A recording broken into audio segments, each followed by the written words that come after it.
He's a bigger guard, so his strides are longer, so he's getting to the basket and he's finishing well. Tonight he shot the ball really well, which I think helped him out even more because now we had to close out on him, which allowed him to take drives to the basket. They shoot the ball well. I mean, that's pretty hard to guard. When they get out in transition, once they get a couple of stops and then they knock down threes, those are daggers, and those are hard to come back from.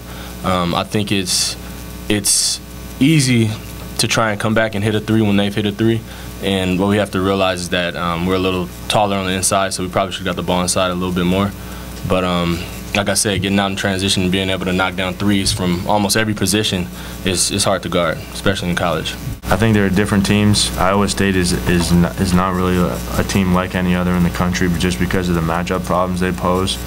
Melvin and George is like those guys are basically 3 men, and they play the 4 and the 5 for this team. So they play, you know, when they come down in transition, they run 5 out, and you gotta. Teams are trained to run to the rim and stop the rim, but they're running for threes. So, I mean, they have a 6'5" point guard who's a great passer, and he can obviously score. So, I mean, they're just a matchup nightmare for teams, and you know, we got to be better ready for them next time. I think that's when I turn into a fan. I'd like to see that matchup. Syracuse, I mean, that zone, yeah, no one can compare to that.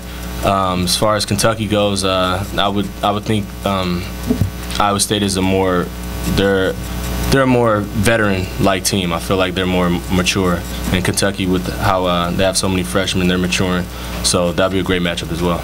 Yeah, well, that's the one thing about Iowa State. They string together a couple threes, and in transition, things can go south in a hurry. And first half, we burned a lot of timeouts, making sure they didn't get on a run. Unfortunately, they don't give us enough timeouts to do it every time they go on a run. I'd seen on tape that he was obviously very good, very talented, but when you see him in person, the size, strength, speed, he affects the game in a variety of ways, can guard a multiple positions. He's really good, and coming in, I heard he was good, but I think he's far surpassed what people might have thought and the impact he would have on this team. They have a pack-in defense, so it's hard to get the ball inside. It's kind of like in football when they put 8 and 9 in the box. It's hard to run it. Second thing is they did a great job doubling, and I thought they were very aggressive tonight. On film, we thought we could exploit it more, and I was wrong.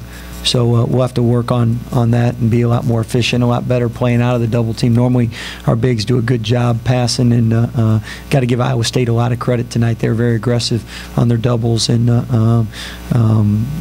caused a lot of turnovers. I mean, Iowa State, to me, is a team that can win a national championship. Is probably a couple teams in the Big 12. I think if you're a Big 12 fan, it's a great year. You have a #1 ranked conference in the country, and I think Fred does a tremendous job in spacing and putting his guys in position to be successful.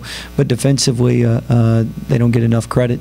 We've been very good defensively, and we couldn't do anything with them tonight.